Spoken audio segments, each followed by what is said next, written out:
We're talking about dating. When you look at when we tend to lie, most people lie more early on in relationships, and men and women do it differently because they're after different goals. Let's talk about that.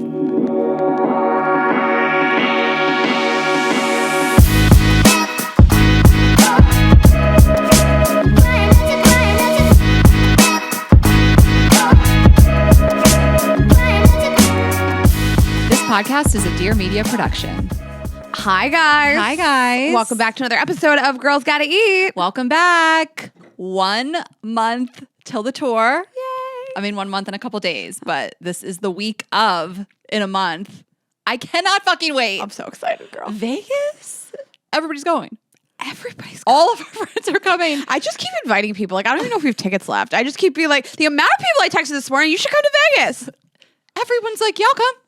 Everyone. I feel like it's a destination wedding where people plan for 70 people and then 100 show up. Okay, so you are going to be there with your boyfriend, and I'm having to have self-talk with myself where I'm like, don't convince her to get married at a chapel. Like, I'm going to have like affirmations in the mirror where I'm like, I'm not going to black out and tell her I would die if we went to a chapel right now. Okay, but like so many people are going to be there. I know!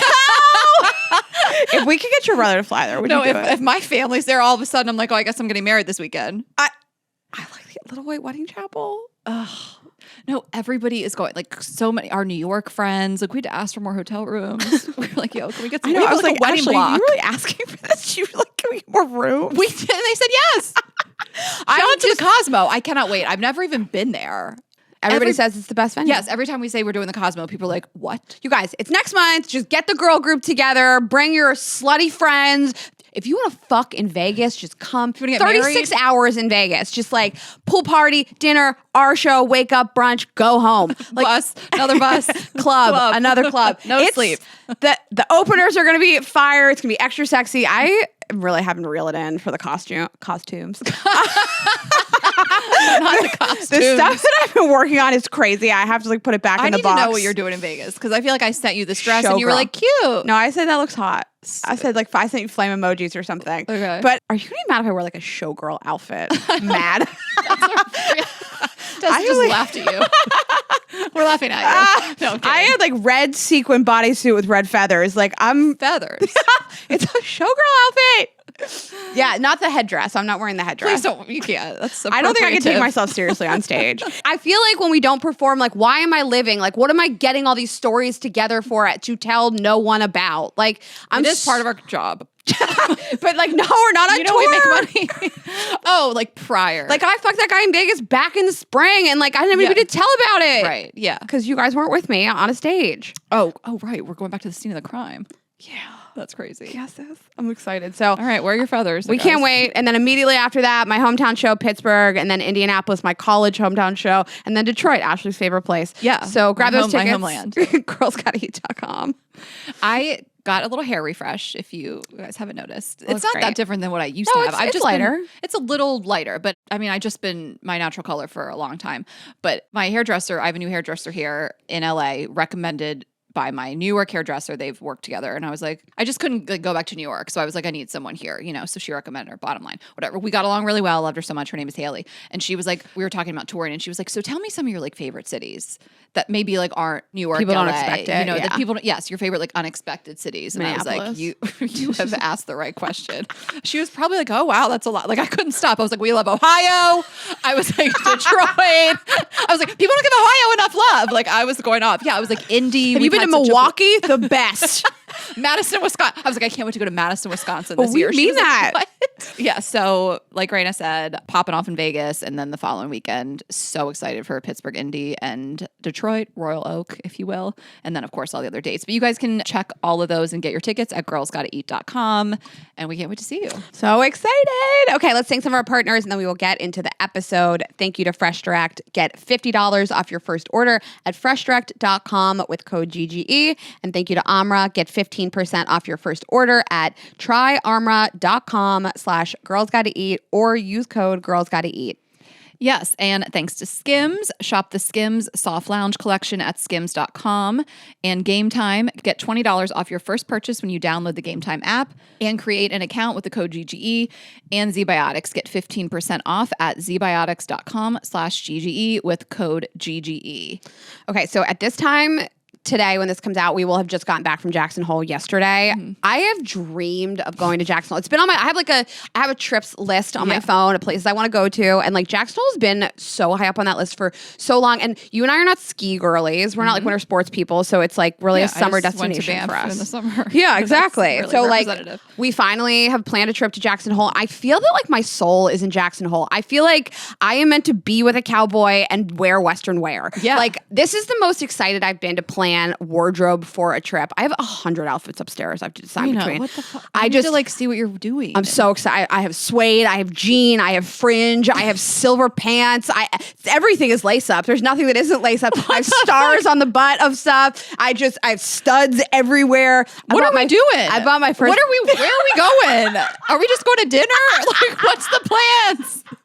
I'm trying to fuck, okay? You and I know. I'm trying to meet a bunch of cowboys. I got us tickets to the rodeo. We're going to $1 Million Cowboy. I have a bunch of steakhouse reservations for us. I booked horseback riding. I have a hike that we're going on. I bought my first pair of hiking shoes.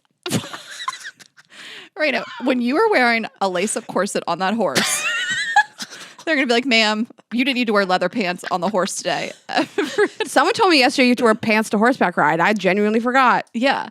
I'm so excited. And you did plan this. So the thing is, like, I will plan a trip and I'm very good at it. It's just like if somebody else you don't want to do it. Yeah. Listen, if it's you can plan my trips. I would never give somebody else that power besides you.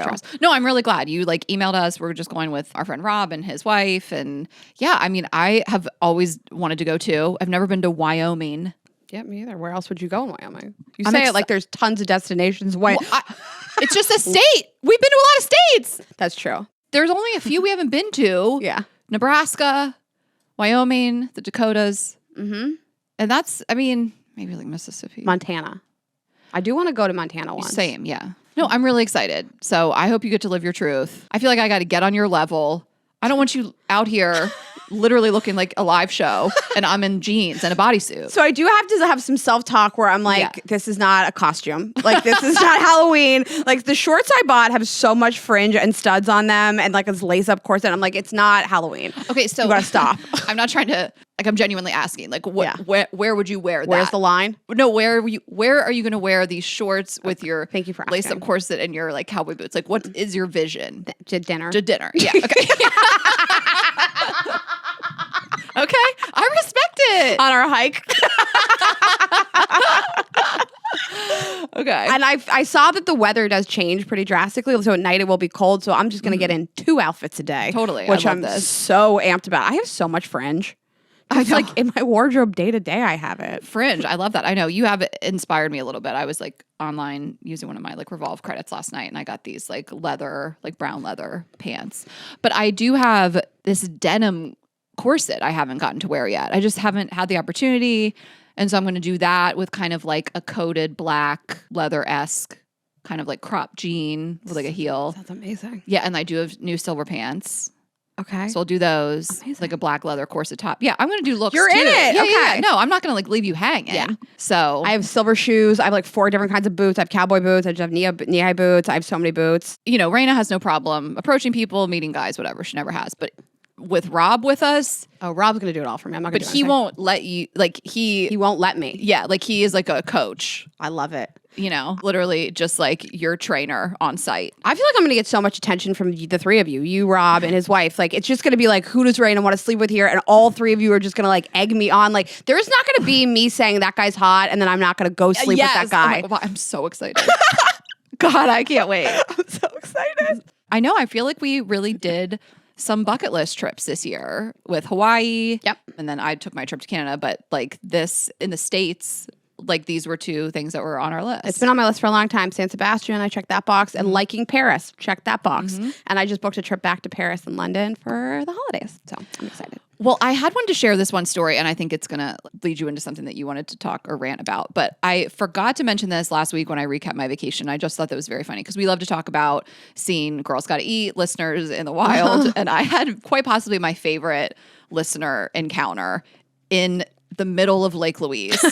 Never see it coming. So we were in Lake Louise and we're like, it'd be so cool to get a picture of us in this canoe, like of us, like from someone else taking it. You know what I mean? And how are we going to do that? And I'm like, we should just ask somebody that's in a canoe to take a picture of us and airdrop it. And like, we'll do the same for them. And like, what a great plan, right? So we're just like looking who looks like kind of young and cool, you know, That's that how I would pick do 'em. it. Yeah.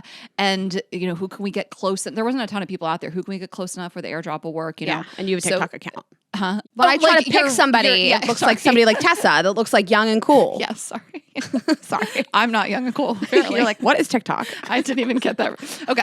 So I see this like younger couple and she's filming him. So she's already making content. So like she'll be perfect. So I don't know why I asked in this way, but I yell across the lake. I go, hey, do you guys want us to take a picture of you? And then we'll send it to you and then you'll take one of us. So my opening was, let me offer to take a picture of you two. Can I take a picture of you two? Actually, I always do that. Yeah. But it wasn't like, hey, can you guys get a picture of us and then we'll take one of you. I led with like, A can lot I of take a picture enthusiasm. of you? Yeah. She goes, Ashley? You're in the middle of a lake. Ashley Hesseltine? Oh my God. She's like, babe, that's Ashley from Girls Gotta Eat. We're going to the Vegas show. She's coming to the show. I'm so dead. When you tell me you're coming to a show, I know you're like a real one. On another continent in the middle of a lake. Just Not like continent. I just want to clear up the country. We I do get them share a mixed up continent sometimes. with them. You guys, sometimes I forget like, which C word it This is is. insane. And then I'm like, okay, but are you going to get the picture? And she's not taking any. Like, I was like, so are you going to, do you want to do this? She's or like, not? I just wanna And talk. The canoes are drifting farther apart. And I'm like, but babe, we're not going to get the picture. You know, and, like I had a goal here and I'm really glad that you met. And so then I'm like, how do I facilitate what we agreed upon with the photos and stuff? So like, I take some of them. I take like very cute pictures of them. And then like the airdrop didn't work. And then I say to Sparkle Eyes, I'm like, did she even take any? And he was like, I think she was taking like fan pics, you know, like we didn't pose for She's anything. taking selfies. Yeah. So then I'm like, just DM him to me. Just DM him to me, whatever. And she was like, okay. And then, you know, we kind of drift away or whatever. I was checking my DMs every 5 minutes. You even told me you were checking your DMs. It was like I had a crush and I thought they were going to DM me. Like I could not stop checking my DMs because I was just so excited to get these photos. Yeah. And she never sent them. You never got them? No, she never sent them. I posted the reel of us in the lake and then she's in the comments and I knew her name. She goes, oh my God, it was so fun to meet you in the lake. I'm like, I thought she was ghosting me. Here she is. I DM her immediately. Why am I fangirling this girl? I DM her. You better give me those pictures. I DM her and I'm like, hey, do you have those pictures? And I sent the ones of, because I didn't know her handle. So I sent her the ones of Right. her and her boyfriend. They were great. And she was like, oh my God, I'm sorry. They just like weren't that good. And here's the thing. They weren't that great because we just didn't have the good angle. Like we just only had trees behind us. Like the best angle is like the full, you know, depth and breadth of the lake and, you know, that scenery. So she didn't do anything wrong. It's just like we didn't have You the guys best did. background. Yeah, you of should have moved us. your boat. Theirs were much better. Yeah, we should have spun our boats around. Yeah.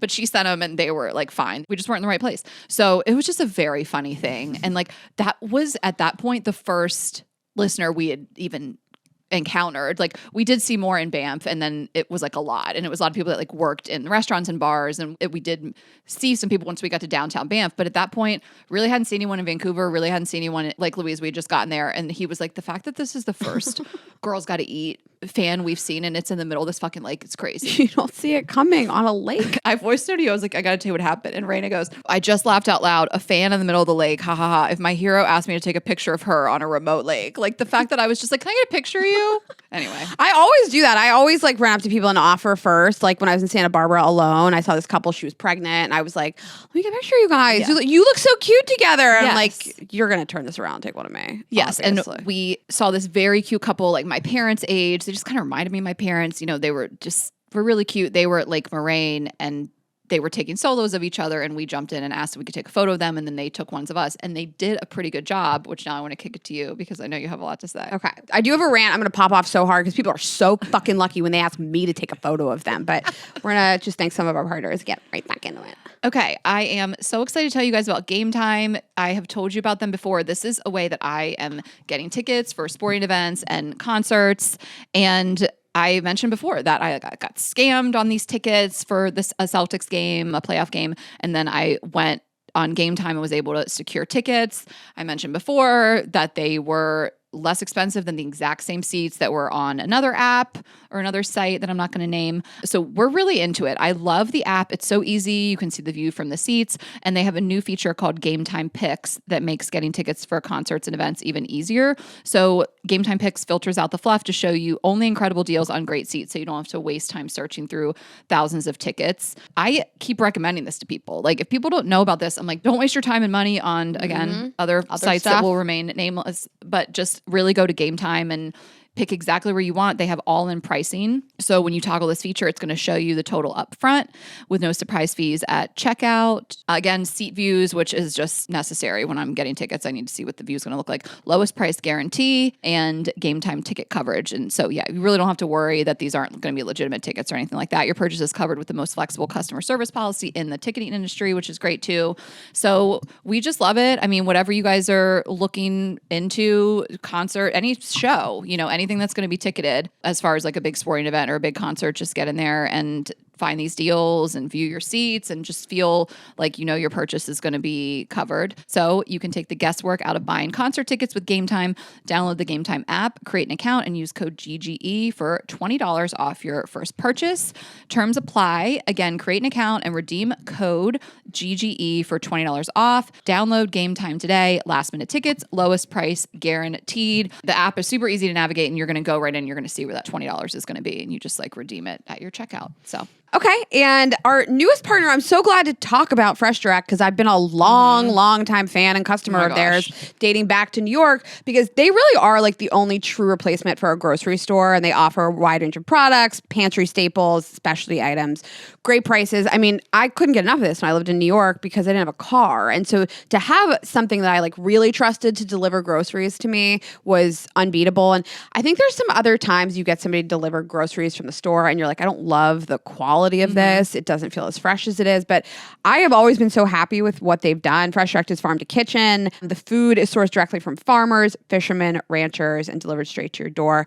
They really just remove all the time and energy it takes to grocery shop, and you can shop online. I love their site and I love their app. It really is just so convenient. It's really unbeatable. You can shop from anywhere, your office or your couch, anywhere you want, and have it delivered to you. It's a game changer. It saves you time. Who wants to lug groceries around unless that's your Olympic sport? Yeah, I remember before I moved to New York, I would always go and stay with Rob. And I mean, he's a food guy, he's like a food snob, and his whole fridge would be Fresh Direct. And I was like, what is this? This is crazy. Because, I was still driving to the grocery store. And then I moved to New York, and it was the first thing I did was just I got to get on Fresh Direct, get all those groceries delivered. I used it for so long. I gotten everything delivered, pantry staples, produce, all kinds of stuff. And I've always been super, super happy with it. So for over 20 years, Fresh Direct has been delivering the freshest fruits, vegetables, and meats to the tri-state area. Don't take my word for it. Try it to believe it with $50 off your first order.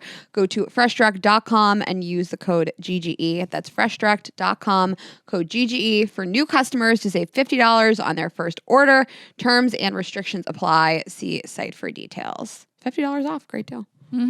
Okay. And Z-Biotics, let's face it, after a night of drinking, I don't bounce back the next day like I used to. Neither do you. I think a lot of people feel that. And so you can make a choice, either have a great night or a great next day. And so that is where Z-Biotics comes in, Z-Biotics pre-alcohol. So I'll tell you first, it's just these little vial essentially, and you just throw it back. I think people are like, is this a powder? Is this I just want to be really clear. It's so simple and easy. You get these little tiny vials. They're very cute. And you're just going to take that before you go out. So I'll tell you about it. Their probiotic was invented by PhD scientists to tackle rough mornings after drinking. Here's how it works. When you drink, alcohol gets converted into a toxic byproduct in the gut. It's this byproduct, not dehydration, that's to blame for your rough next day. Pre-alcohol produces an enzyme to break this byproduct down. This is a proactive solution that wards off feeling miserable the next day instead of a reactive approach like drinking electrolytes or eating greasy food. Yeah, eating greasy food. I mean, I know you want it and you crave it, but it's going to make you feel worse. So yeah, I definitely trust this and take it. I mean, I'm just thinking like a big night, like a New Year's party or something like that.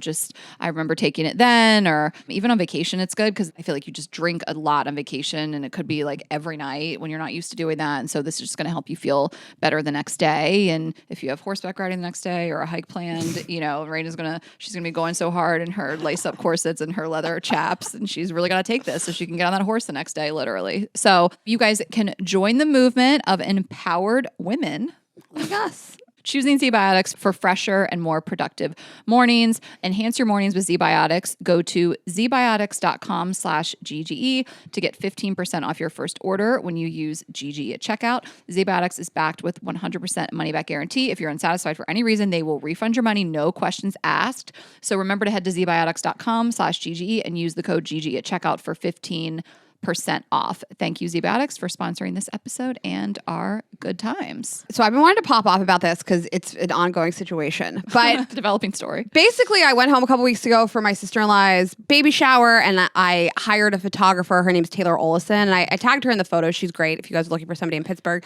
But I let her leave. I told her she could just bounce towards the end of the shower, and I forgot that my dad, Adriana's brother, were coming. So I didn't really get any professional photos with them, but like tons of people took photos of us. Yeah. So I was just like, let me just source some iPhone photos from people. How bad could they be? I don't understand, and this is not a man problem specifically, because it is women too. They are also the culprits. I don't understand like the thought process behind like other people taking photos for you. Like, if I hand you my phone, just take a picture. You don't need to change any of the settings. Right. What do we do? Don't zoom in. Don't zoom out. Don't put portrait mode on. Don't turn live mode on and tell me you've gifted me more options for the photo. What, am I going to screenshot the blurry live mode? No, I'm not. What's happening? Don't change any of the settings. Don't zoom in on my face. Don't change the angle. Don't take it from above or below. I don't need my legs looking 300 pounds or my body looking like it's 3 pounds. Yeah. Just do exactly what I've handed you. I'll hand somebody a camera and I'll say like, just do it like this. Take it exactly like this. The top of the frame should be this right here. Everybody thinks they're a photographer. You're not. No, I swear to God, you hand someone your phone and they think this is my moment. Yeah. When they turn it to be landscape, what are you doing? I would have handed it to you like that. That's the number one thing people do.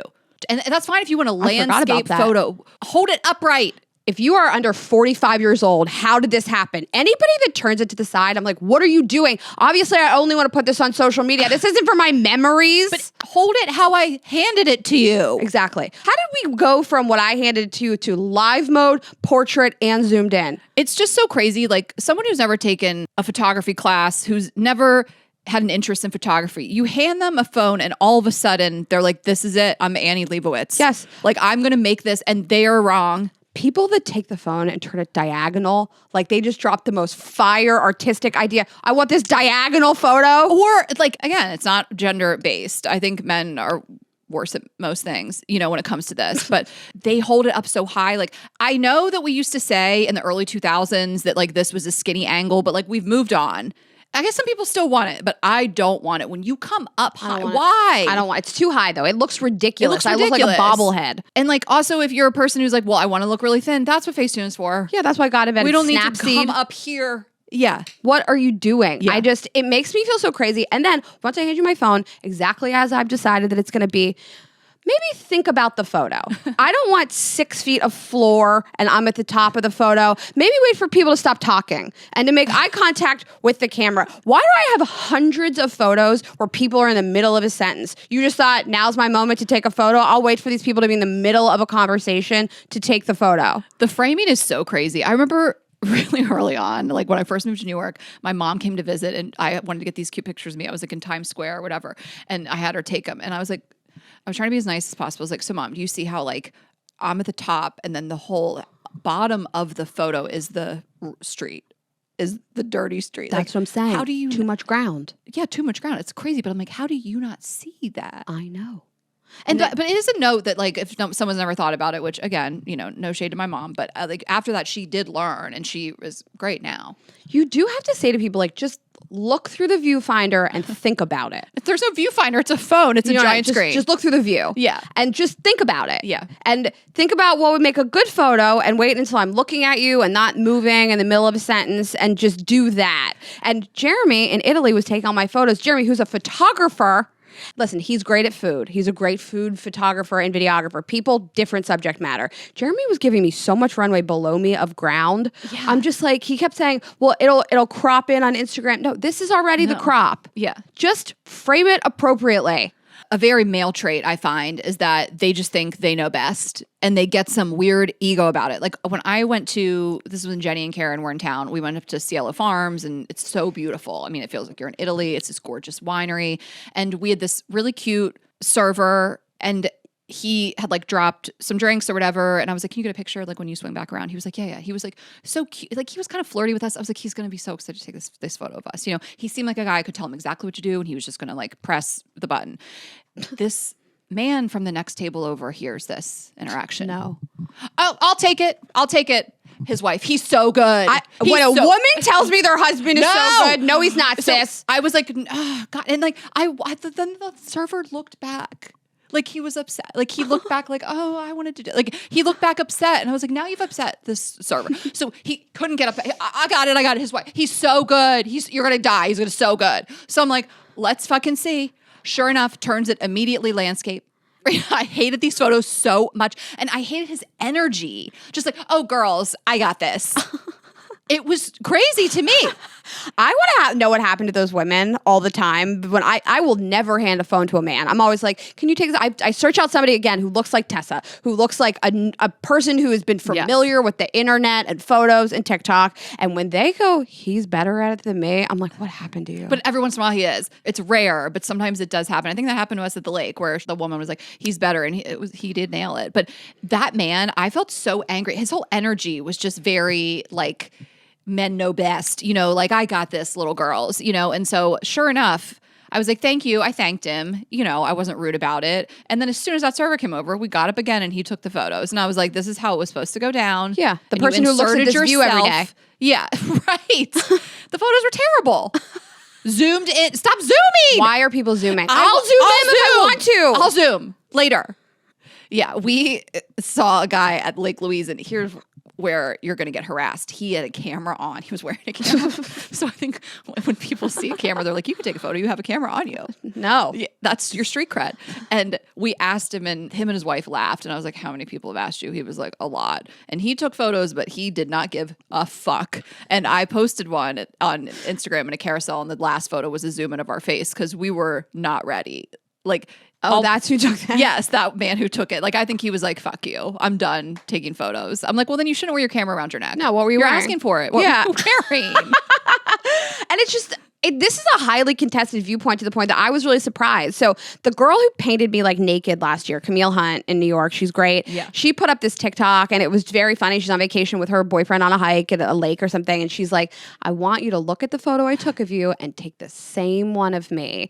And the comments are really funny. And I wrote like, it's crazy how like the fights this has caused on trips. And like hundreds of people responded and they're fighting in the comments. Like, can't you just be happy for the memory? Why is this so deep? Why is this? And it's like, I don't know. I went to this thing one time. It's important to me to capture it in a beautiful way that I can remember forever. Yeah, it's not more important to me than the memories and the fact that somebody did this with me and that's beautiful. But like, shut up. Like, yes. I want a beautiful photo of this experience. Yes, and we're just ranting because it's fun to talk shit. You know what I mean? Yes, it's nice that strangers do this for you in the first place. Of course, I'm always appreciative. Don't get it twisted. I'm always appreciative. And I've had great experiences, by the way. Like, I have great photos taken from strangers and they take yours, you take theirs. Yeah. We did this on our whole trip. We had a ton of these times. And I stopped this woman one time in Paris. I was solo and I wanted this photo in front of the Eiffel Tower and I took photos of her and her boyfriend. I mean, we had a whole photo shoot session. Mm-hmm. Yeah. So I've had great experiences too, but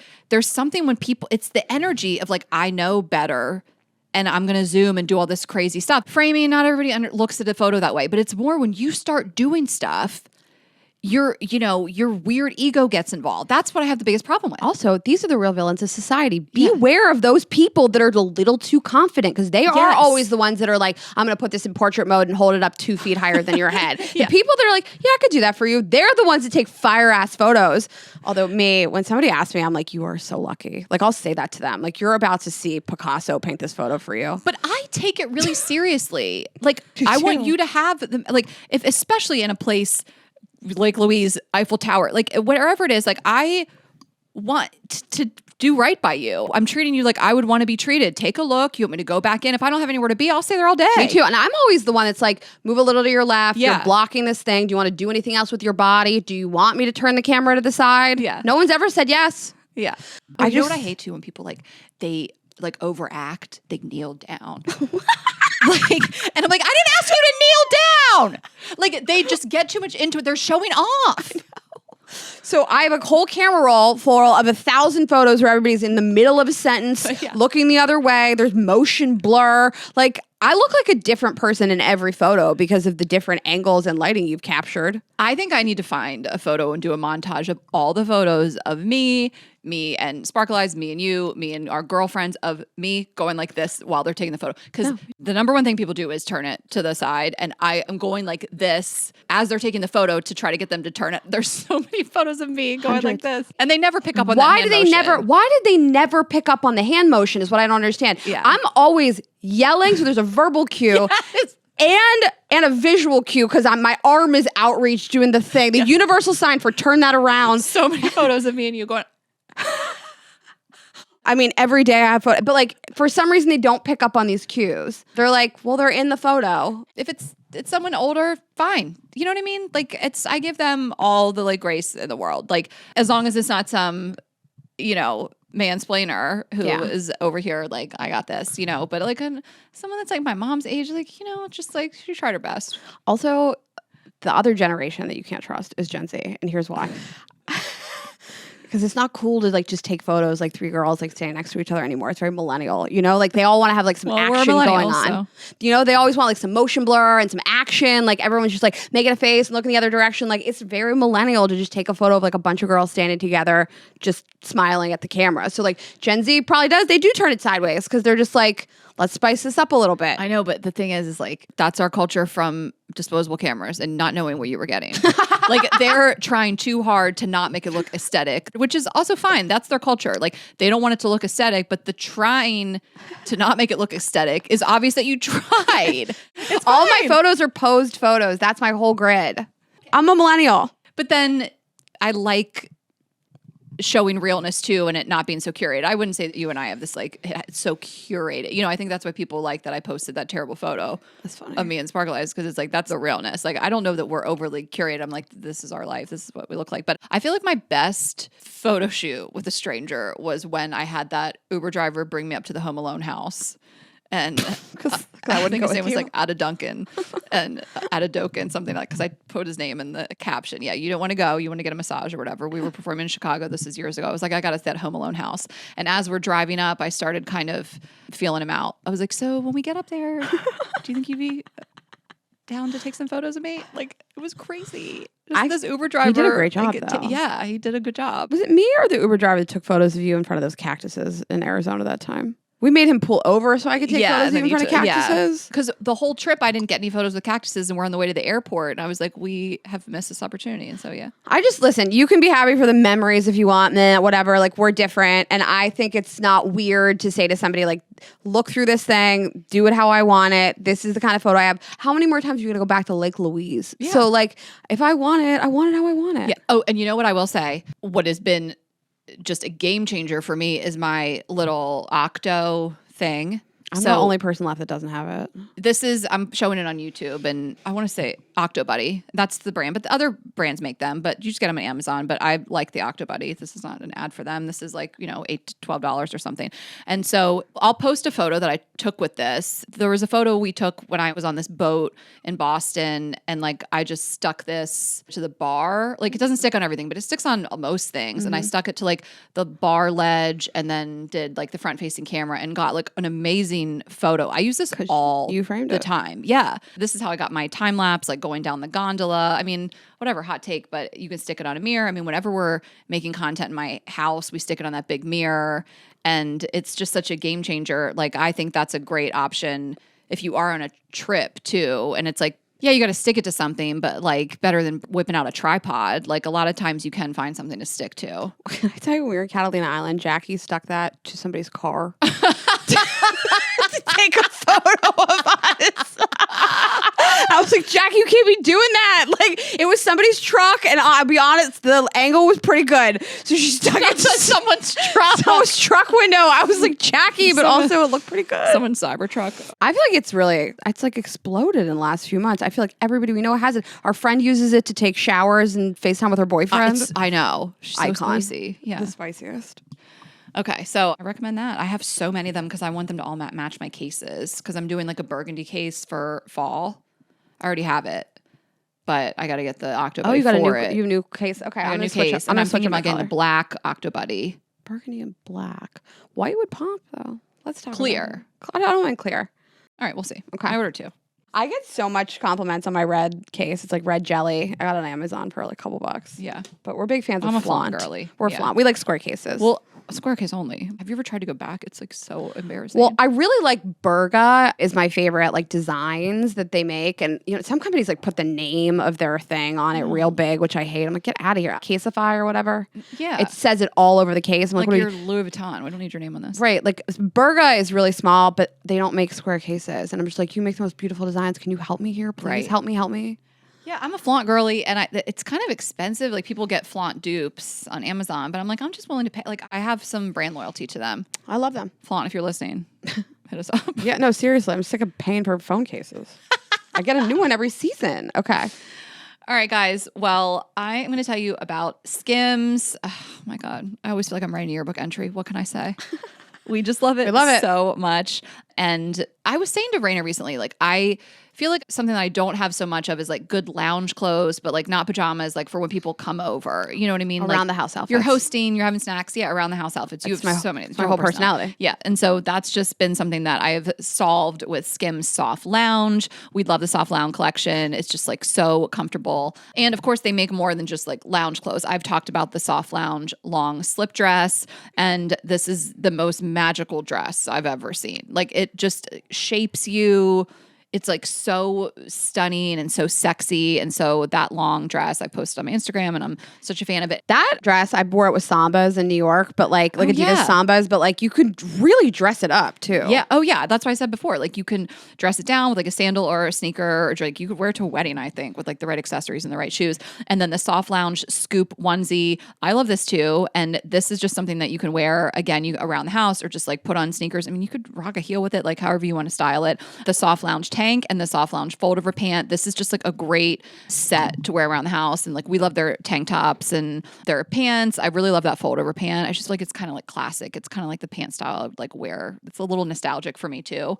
And then the sleep sets. Rayna's obsessed with the pajamas. Didn't you wear them to record a couple of weeks ago? You just like rock the pajamas. Yeah, I wore the black soft ones. Lounge, I'm always in them. I'm always in their stuff. And I always have their bras on, their panties. Yes, I know. And I know I just joke that I don't wear underwear, but I do wear underwear with like short skirts, you know? So those are the only one underwear I have. I don't have any other underwear. I threw everything else out. I really love their thongs, like with the lace on them and like these bright colors. I have like hot pink and red, and they're just like really sexy. So we love everything that they do, especially that Soft Lounge collection. I didn't mention it's like this ribbing material. I mean, it's magic. It really is. It's just like, I don't know what they put in that thing, but you can shop the Skims Soft Lounge collection at skims.com. Now available in sizes extra, extra small, all the way up to 4X. And if you haven't yet, be sure to let them know we sent you. After you place your order, select Girls Gotta Eat in the survey and select our show in the drop-down menu that follows. It's easier than it sounds. It's just like a quick little drop-down, and you guys are going to mark Girls Gotta Eat. We would really appreciate it to let them know that we sent you. Okay, and finally, you guys know that Ashley and I are literally always on the lookout for something that's going to strengthen our immunity and gut health, improve our fitness, metabolism, enhance our hair and skin radiance. So we've recently discovered this incredible product, Armra Colostrum. I took it to Europe with me. I took it every single day. I took it to New York last week. It's just such an easy thing to incorporate into your routine. And colostrum is the first nutrition we receive in life, and it contains all the essential nutrients our bodies need in order to thrive. Armra Colostrum is a a proprietary concentrate of bovine colostrum that harnesses over 400 living bioactive nutrients that strengthen the barriers of your body and fuel cellular health for thousands of research health-backed benefits. I mean, I just take this all the time. It's very simple, it's easy. magic. There's tons of great benefits. So it reactivates your hair growth and glowing skin. It stimulates stem cells and collagen production. It fortifies gut health and ignites metabolism. It also fuels fitness, performance, and recovery. So you can harness the close guarded secret of the elite athletes, long prized for their unrivaled ability to take performance to its apex. And we're going to tell you guys how to get it. We have worked out a special offer for our audience. Receive 15% off your first order. Go to tryarmra.com/girlsgottaeat or enter Girls Gotta Eat to get 15% off your first order. That's tryarmra.com/girlsgottaeat. Okay, let's get into it. All right, guys, we are really excited to welcome this guest and this topic today. He is a licensed psychologist and dean of Archer College of Health and Human Services and the president of the Psychological Association of Greater West Texas. His research specifically is focused on pathological lying and deception. He has published multiple books, including Pathological Lying and Big Liars, What Psychological Science Tells Us About Lying and How You Can Avoid Being Duped. Please welcome to the show, Drew Curtis, PhD. Thank you so much. It's a great pleasure to be here. Yeah, we're so excited to have you.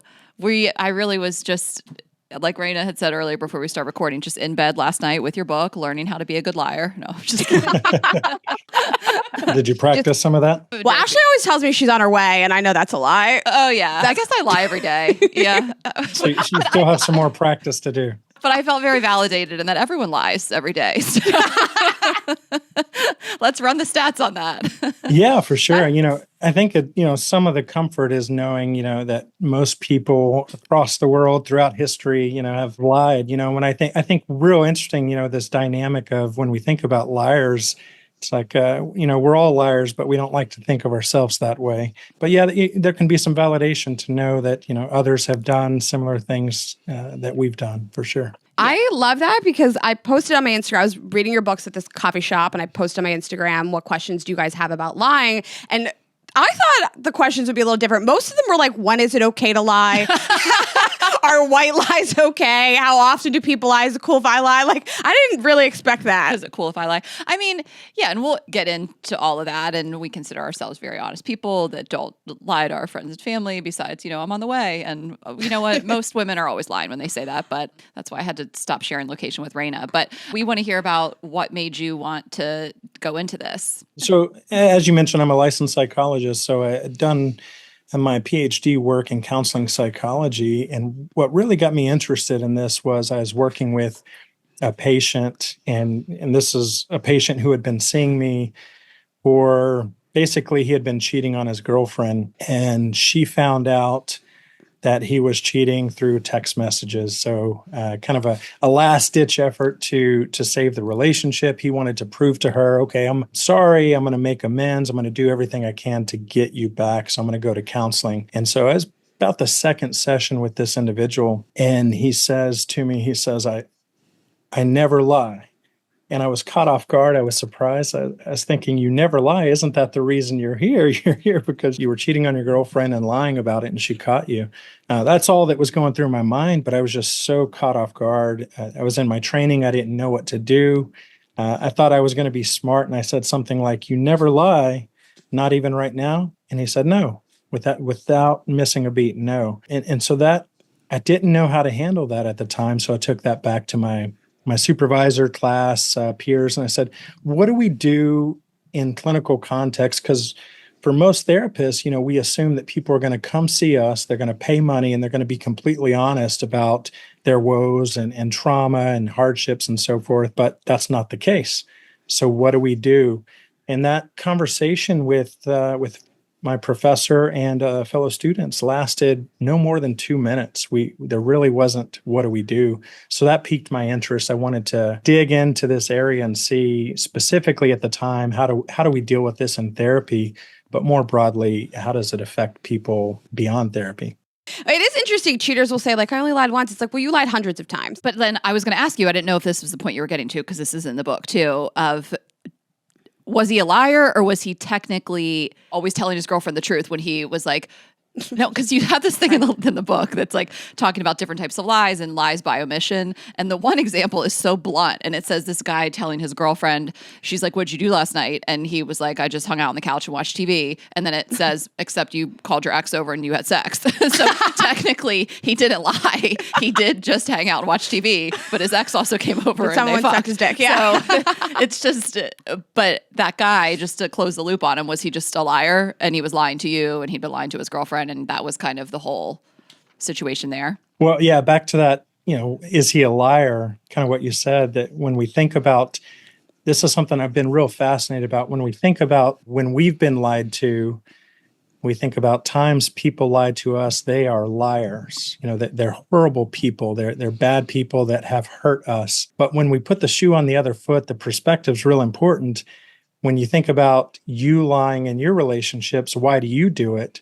We don't tend to think of ourselves as horrible liars. We think, well, I did it for some good reason, for protecting the relationship, to spare someone embarrassment or some good reason, rather than when others lie to us, they're just horrible people. So was he a liar? Yes, to the extent that we all are liars, right? We all have lied. If all of us telling at least one lie makes us a liar, then we're all liars.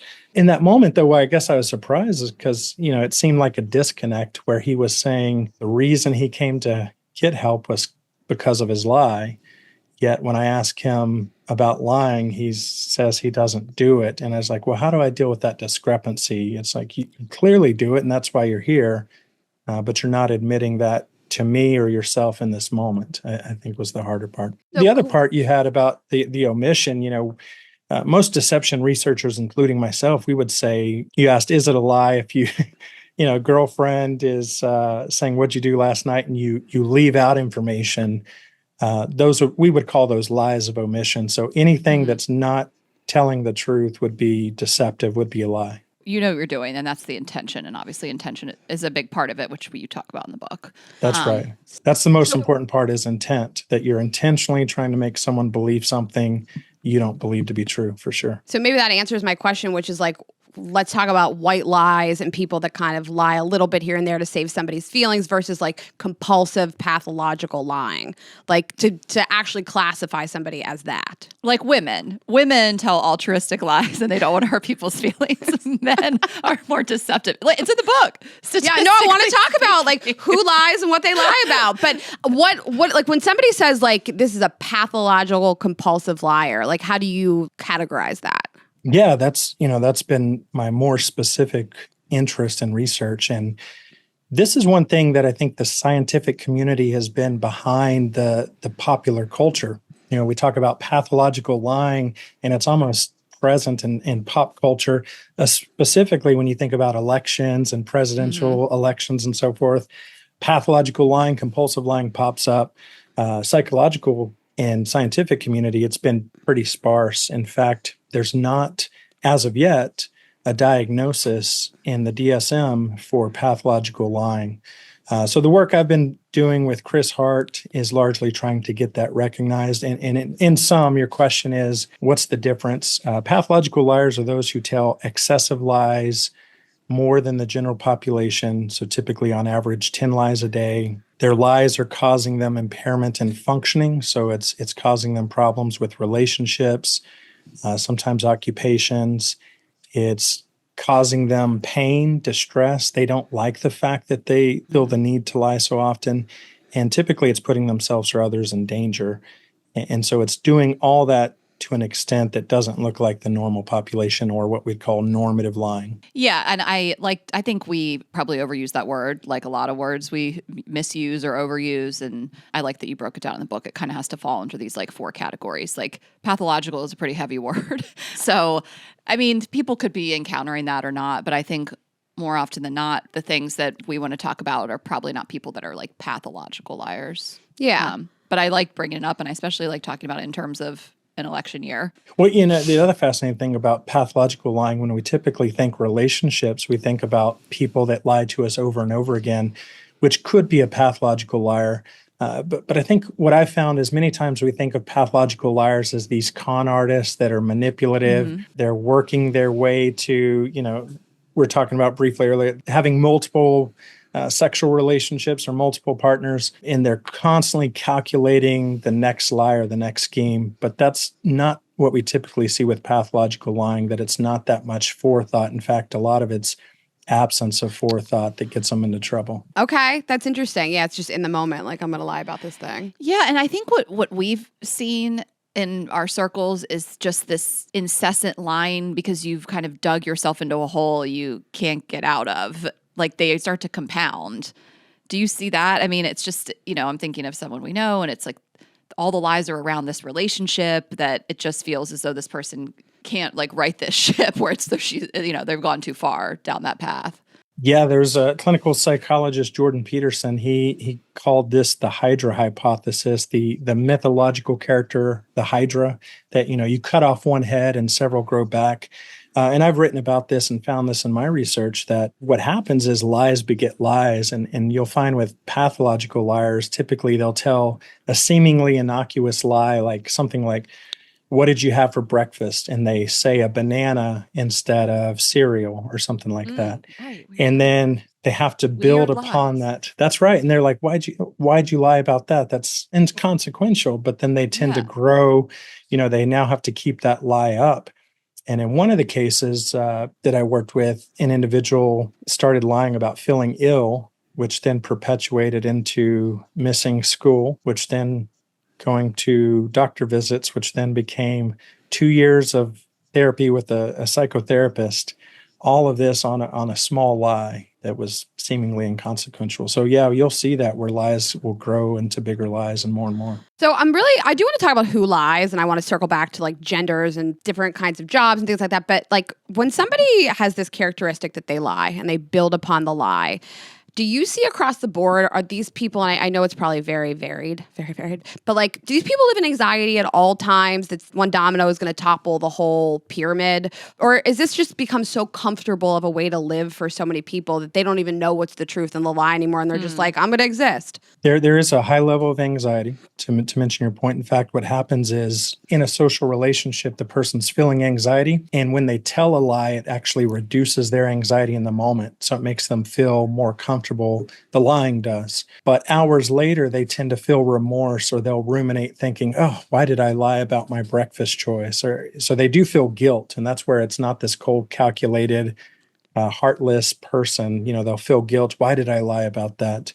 Your other question, what was the last part of what you were asking? I'm just wondering sort of the character traits of people like this. Does it become so commonplace that like the truth and the lies sort of just run together and they're just like, this is how I'm living? Do they know? Based on the definition of deception, you do know because it's intentional. So you're lying and you're telling other people lies. In fact, pathological liars, if they spin more lies on top of lies, eventually they'll admit, yeah, I was lying about all that. So if you put them into a corner, they do know that they're lying. I have to ask you this. Why are you lying about what you have for breakfast? Like, what is going on there? Because we know some people like this. And A, why? And B, if you're newly dating that person or newly friends with that person, should you run? Like, is this a red flag? Like, I find it so outside my comprehension. There's no reason. Like, what is that? Yeah. It surprises a lot of people. In fact, if you were to ask people, pathological liars, why did you lie about that? Many of them would say, I don't know why I did. But our research has found that typically they experience some anxiety when they're asked these questions, and they almost impulsively say something. Our recent research has found that adolescent pathological liars have a deficit in executive functioning. So they're not forecasting the future. They're kind of impulsively responding without thinking about the consequence, right? If I asked you to get out your phones and I asked you to go on your favorite social media app, and I want you to post this status or tweet or whatever, saying you just found out you have cancer, you would probably get more attention than any other post. Is that right? Sure. Yeah. Yeah. You'd probably get tons of attention, but most of us don't do that because we forecast, right? We forecast that the consequences of being caught in this lie is going to be worse than the attention we receive. And it feels morally wrong. Not just like I might get caught. It feels like deep inside, that's wrong. The moral aspects, all of it, right? So if you're in adolescence, you're having the limbic system and specifically for pathological liars, that deficit and kind of thinking through the future or thinking about moral aspects of it. You're acting impulsively without thinking those things through, right? So most of us, as we age into adult, we tend to tell less lies because we can think there's other ways for us to get attention. We don't have to post these false things. So we're thinking through conversation that the truth is going to work out fine, or we don't need to lie to get what we want. So maybe when you lie about the breakfast, like whether you realize it or not, the lie was just a better answer for whatever reason in your head. It was just the answer you wanted to give. Sure, yeah, or that it reduced the anxiety. You just said it in the moment with almost that lack of forethought of it's not a planning calculated, I'm going to say this instead of that. It's just, I'm going to say this. And I do like in the book how you talked about you do outgrow some of this. Like we both lied more in high school. They flew off the tongue. Like we did so many things I'm not proud of. And you grow up and you can't recognize that person. And that's probably good for parents to hear who are like, oh my God, am I like raising this fucking compulsive liar? And it's nice to know that like, kids lie, teenagers lie, and you just should outgrow it. Yeah, and you mentioned morally too.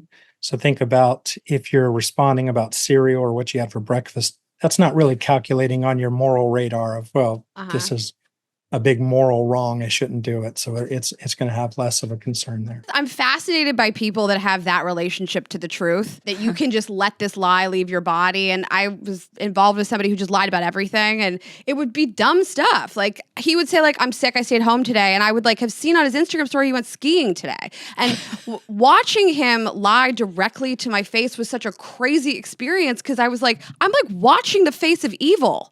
I still continued to be involved with this person, but evil was attractive, huh?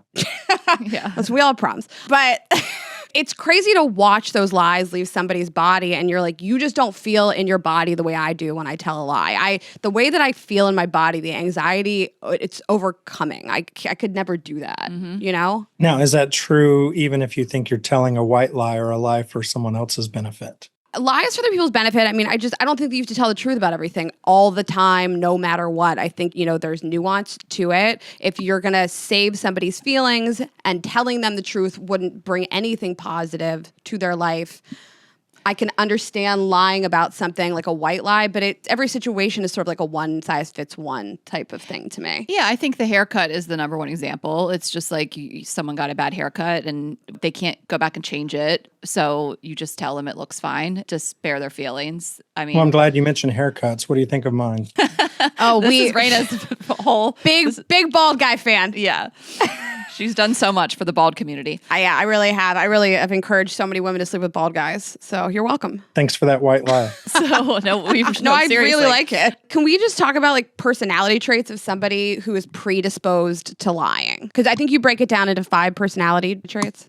The dark triad usually is what pops up. And so these are individuals who tend to pop more on what we call narcissism, individuals who pop more on psychopathy, individuals who are going to be more consumed with themselves and really less regard for others. Personality is only one facet of some of this. So when you think about lying, really, there's aspects of people that are going to be more prone to be those calculated liars. But if we're thinking about the general population, it's going to be more about the situation you're in. Right. And we want to talk about why people lie, especially in, romantic relationships, and why is someone lying all the time. If you look at why people lie, broadly motivations to deceive, pretty interesting that people lie for the same reasons that people tell the truth. One of the researchers, suggested, kind of one of the prolific researchers in deception, Timothy Levine, he suggests people lie when they think the truth won't work. And I added to that, and I think people lie when we perceive that the truth won't work. Right. So if you think about the times in your lives when you've lied, you thought, if I tell the truth, it's going to cause embarrassment, discomfort, relational turmoil, whatever that may be. And so you choose to lie because you think the truth won't work. Or it'll be easier for you. Yeah. And so that's that forecasting where you're predicting that the lie is going to be better than the truth for most of us, except for the pathological liars. Right. Now, the only problem with that is humans are not very good at predicting the future. Mhm. So sometimes the truth may actually work better. And so I'd suggest that's where it gets us into trouble, especially in relationships. I think the truth always is better. I don't lie, besides, the occasional like day-to-day stuff that everybody does, because I want to treat people how I want to be treated. I don't want to be lied to, so I don't lie. I mean, that's kind of the golden rule of life. But I also just think that the truth always comes out. I really firmly believe that, whether it's the next day or a year down the road. Like, it's a crazy mindset to really think you're going to get away with it. I guess some people do. I guess some people really do get away with their lies. But to me, I'm like, the truth always comes out eventually. So why not start with that? But most of us don't start with that, right? We're talking about dating. When you look at when we tend to lie, most people lie more early on in relationships than you do in close, intimate relationships. So you're going to exaggerate features of yourself when you're dating much more than you're going to reveal who you are. And that comes with time, right? So that's that 3 to 7 month mark when you're in a relationship. And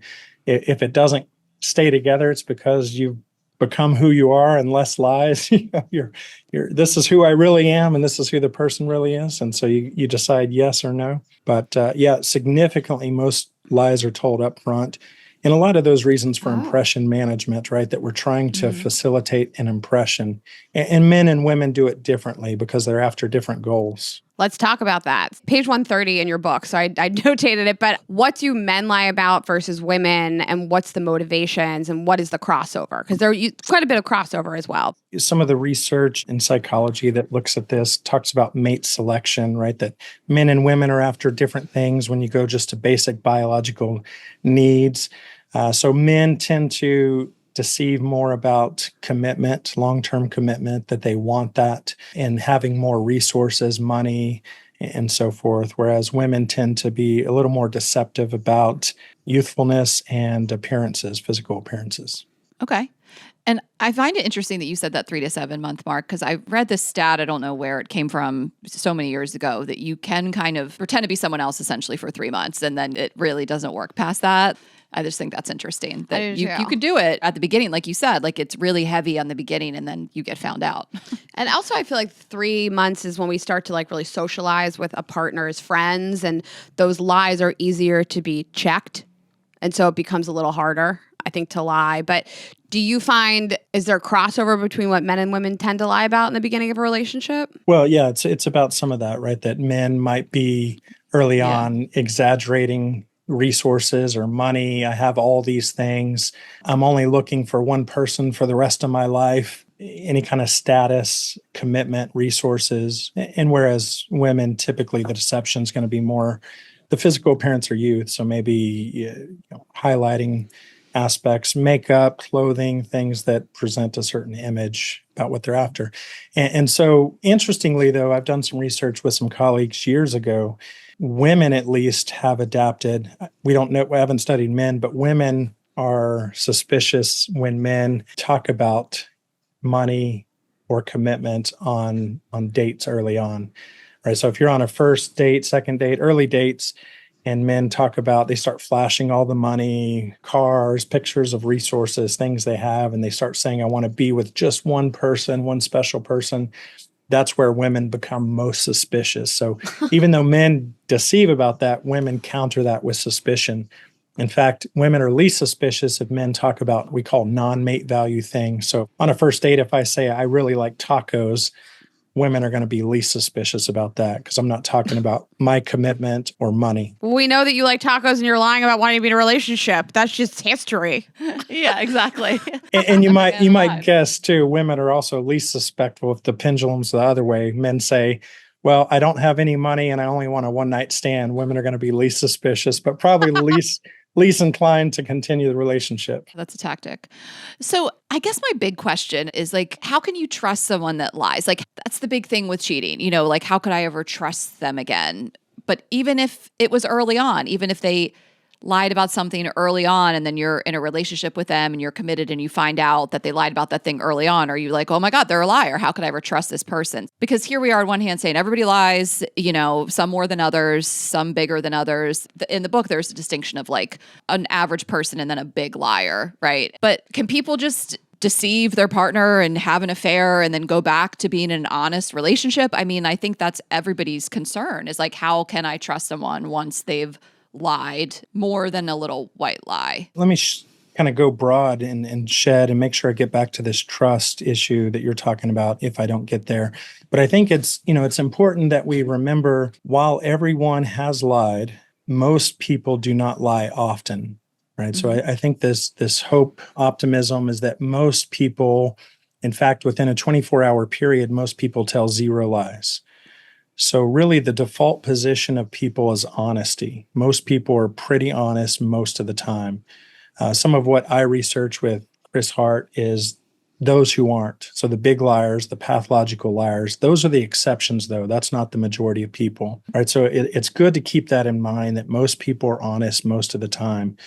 And so that helps us, too, when we come across a deception. You asked this question about what if someone lies about cheating, or what if someone lies about something in a relationship? What do you decide to do? Relationally, the other thing to know here broadly is that we talked about dating, and the research really indicates that people, when they do lie, they tell more lies early on when they're dating and many fewer lies when they're in closer, intimate relationships. But is that because it becomes harder to do so? Twofold, right? That it is harder to do so. And it actually shifts. You're talking about lies of omission. So when I'm dating, I'm more likely to lie about, my favorite music is this, falsifications. As you become more intimate in relationships, because what you're saying, it's harder to do so. People when they lie, they tell more lies of omission. So they just leave out information. So it's harder to do so. The other part is really the consequence. You're talking about morality and consequence. So if you're in a close relationship, you know that if you lie, it's going to weigh heavier on what you've invested into that relationship than if you're on a first date. So the consequence is bigger. And not just even in an intimate relationship. Think about friendships. You're less likely to lie to close friends than you are people you just met, because the toll that it will take on that relationship.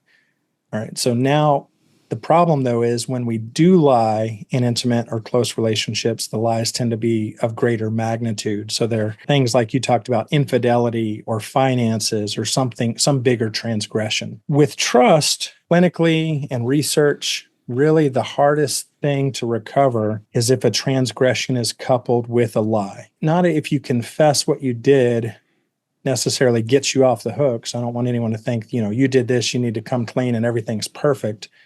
But typically, if you lied about a big transgression and you're caught, it's harder for the other person to regain trust, but it's still possible. And how it works clinically, how I've seen it, though, it's something like, I gave you the example of the gentleman earlier in the clinic.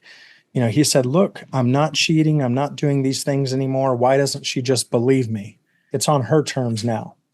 So you now have to prove through your behavior over time that she's willing to trust you again. And that comes all on the other person's time when they're willing to do that. But it's not, you'll typically find that in relationships. People say, hey, I did this thing, I lied, I'm sorry, it'll never happen again. And they may be sincere, but it's the other person that has to say when they're ready to start trusting you. I guess it could go either way. I mean, that's the big question of like, is this who you are? Does this define you?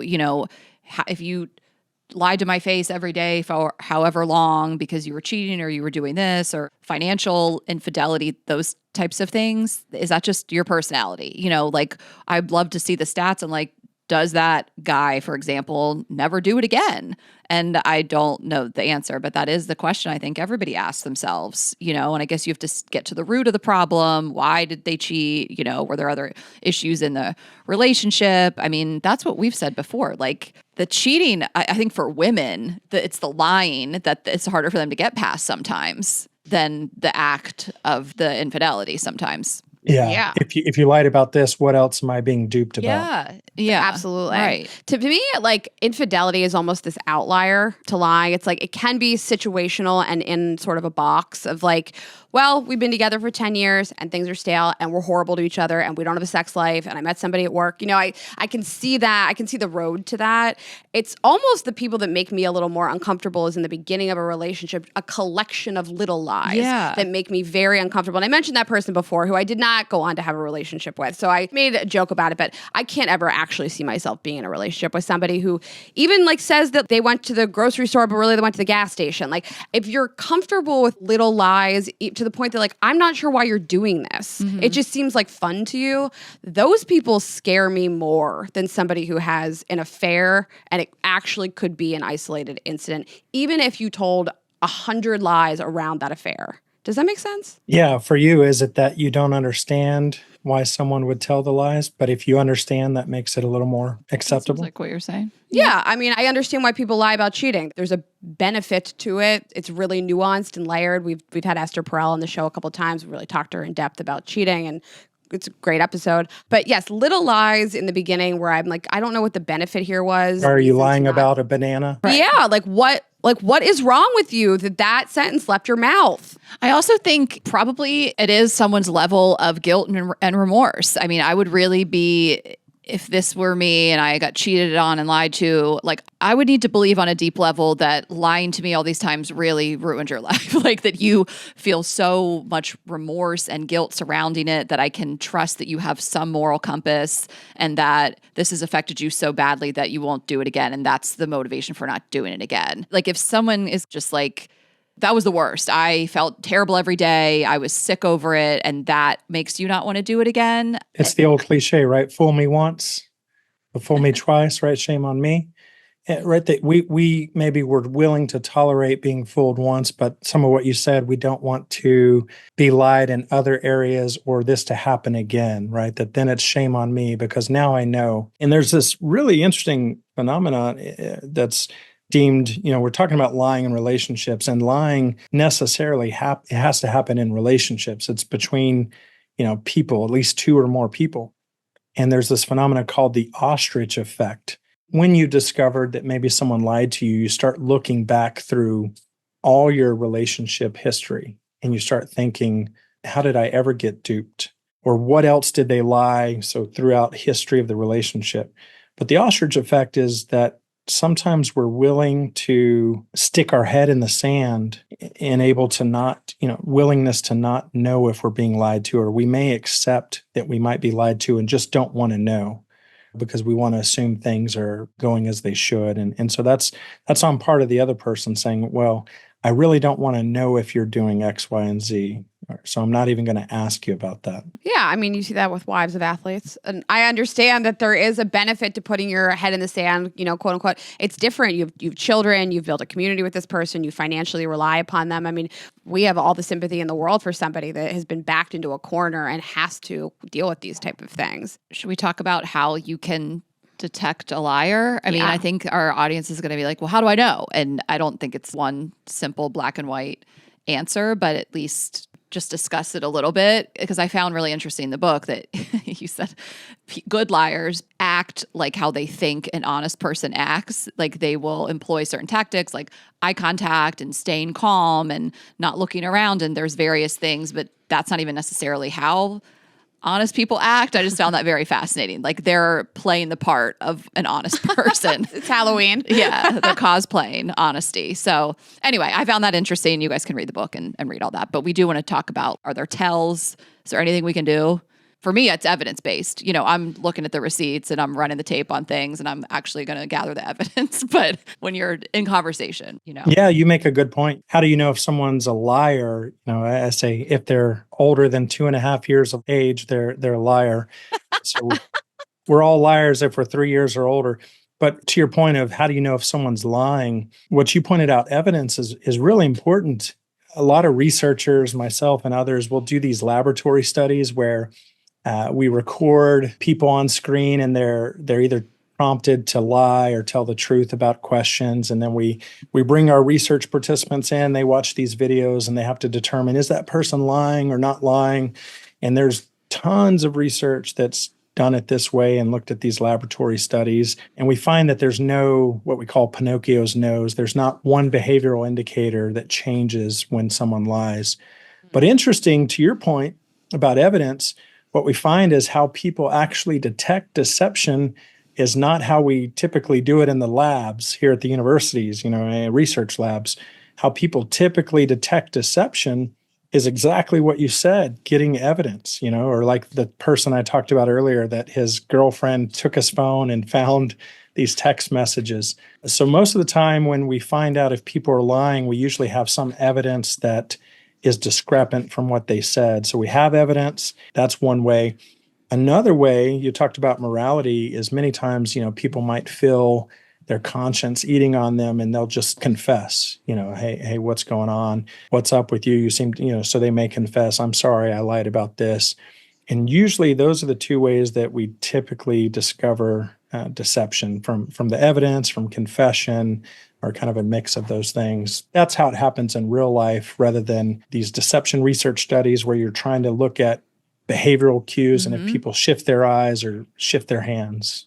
That's so true. And also, if you're telling the truth about something that is embarrassing or you feel might hurt someone's feelings, you are going to get awkward and weird. I mean, hard conversations that are truthful are when you're the most awkward, when you are avoiding eye contact, when you're doing weird stuff. So in the book, and like you just said, like the bottom line is that's not what to look for. I mean, how many people have been lied to and they obviously bought it in the moment. They didn't think twice. And it's like they found something later, and also someone's track record. We hear this all the time. I mean, let's say there's a woman, for example, every other person in her orbit has said that guy's a liar. He's the worst. Don't trust him. And you go into the relationship anyway. And lo and behold, he's a liar. I think it's kind of the evidence with what you already know about someone to be true. And again, people who are good liars have mastered the art. So there is no like, watch their eyes, watch their hands about it. And I find that actually really comforting almost, that there isn't like one or two tells, because I think when you actually are in a relationship with somebody and you realize that they are a liar, that this thing was a lie, and you start unweaving the web, and because this wasn't true, this isn't true, and this isn't true, it's tremendously deregulating. And you say to yourself, like, how am I so stupid? How did I let this go on for so long? I think there's a ton of self-blame that comes along with all this lying of like, am I such an idiot? And I think it's almost comforting to say, like, this person set out to lie to you. And it's normal and healthy to believe that people are honest and telling you the truth and they care about you and that it benefits them to have a moral compass. And so I guess it's comforting to know, like, there's no way to figure this out. You just have like time and evidence. Yeah. And, all the things you said about feeling those emotions when you're duped are what most people feel. They self-doubt, blame. Am I not a good judge of character? But, I think that's the better position to hold than assuming everyone's lying all the time. I mean, that's a hard one. If you really think about assuming everyone's out to get you, that's a hard cognitive space to take up. And I think it's a hard life to live if you're thinking people are always out to lie against you. So when you take the two, you have to kind of take the risk of getting duped, which thankfully, once again, most people are honest most of the time. So it's these exceptions where we're looking at that. One other point you mentioned about the hard, awkward emotions, I make the case, we talked about earlier, predicting that the truth won't work is why we lie. I think most people, if you're willing to have awkward conversations, you can engage. How do you model honesty? And sometimes it is hard to tell someone you don't like their haircut because it can be awkward. I'll tell you a story about my son, my oldest son. When he was 5, we bought him a betta fish. Long story short, accidentally, the water was too cold when I changed it and the fish died. Oh, no. And I remember my wife and I having this conversation in the morning when we woke up to a dead fish. What do? Do we lie to our son and I run to the pet store quickly and get him a new fish? Yeah. Or do I tell him the truth? And at the time, I'd been studying parental deception and found that parents who were perceived as most honest had the highest relational satisfaction from their kids. So I said, well, let me try this honest thing. I'm just going to tell him what dad did and accidentally murdered his fish and see where it goes from there. And then psychologist in me, I'm like, oh, opportunity to talk about death. And this will be great. So I talked to him and I said, here's what happened. I'm sorry.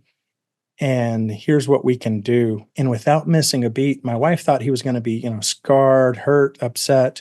Without missing a beat, he said excitedly, let's go to the pet store and get a new fish. Like he was not traumatized. He wasn't bothered, but I think we may talk ourselves out of dealing with awkward or potentially awkward conversations with people where we can be honest and we tell ourselves the lie is going to be better when it may not be, right? We might want to have those hard, difficult, even if it ends up being a difficult conversation, there may be, I would argue, greater reward in that with the honesty. I support that wholeheartedly. I'm thinking of just a couple of times in my life, I'm not going to tell the stories now, where I was like, do I tell this person? I mean, one, I think if this was so long ago, I had one person who I snooped on. I went into his email and I found this thing, and I was just like, do I tell him or not? Calling him and telling him, I was shaking. It was so difficult. And I just think he appreciated the honesty so much. It's a really hard thing to tell someone you did. I mean, it was my fault. I did it. But it's just, it made us he made you do stronger. it. Yeah, I mean, he started it. But, it's just those, I'm thinking of a couple other instances where you're like petrified. I mean, and Rayna and I are not people who really suffer from a lot of anxiety. So even someone who does suffer from anxiety, I can't even imagine. I mean, you are literally shaking at the thought of confessing this thing or having this tough conversation. And I've never once not come out better on the other side, but I've also never had to tell someone like, I cheated on you, I've been having an affair. So there is that, but it's always the best option, I think. But hot take, honesty. So yeah, I don't know. I just, it feels bad in my body when I feel a lie leave my body. And I guess there's instances where like the truth won't change the outcome. So if you're like, I went through somebody's email, I saw that they were cheating on me with all these people, and you're like, I'm leaving them anyways. So I don't need to get into a moral discussion about whether I should have gone through your emails or not. It's like, I caught you, this is over, bye. But I don't know that every situation's like that, Well, that's an interesting situation, is a couple that breaks up. Let's say a man breaks up with a woman for a multitude of reasons, and he cheated before somewhere along the lines, even if it was a year or two prior, whatever, it was in the past. And do you share that? And I am kind of the mindset of, I'm all set. If we're broken up, I don't need to know that too. I'm like, you don't need to dump that on me too. It hurts, and I think that's what you see a lot is this just going to hurt somebody for no reason? I mean, I think sometimes people confess to get it off their own chest at the expense of someone else's pain. That's right. What's the intent? Is the intent to like further open the wound, or or is it self-gratifying? If it's done, why didn't you confess that earlier in your relationship? Oh, you had to get it off your chest? Like, I'm fine. Yeah. Like, why do I have to be upset? But some people wouldn't agree with me. Like, some people would be like, no, absolutely. I want to know that. So that's personal. But I'm curious what you would say about like, once a liar, always a liar. Yes. Can these people change? Because I have a girlfriend, for example, that said she had been dating this guy for a couple months, and he admitted to her that his last relationship, he had had an affair, and she never went out with him again. She was just like, that's a liar. That's a cheater.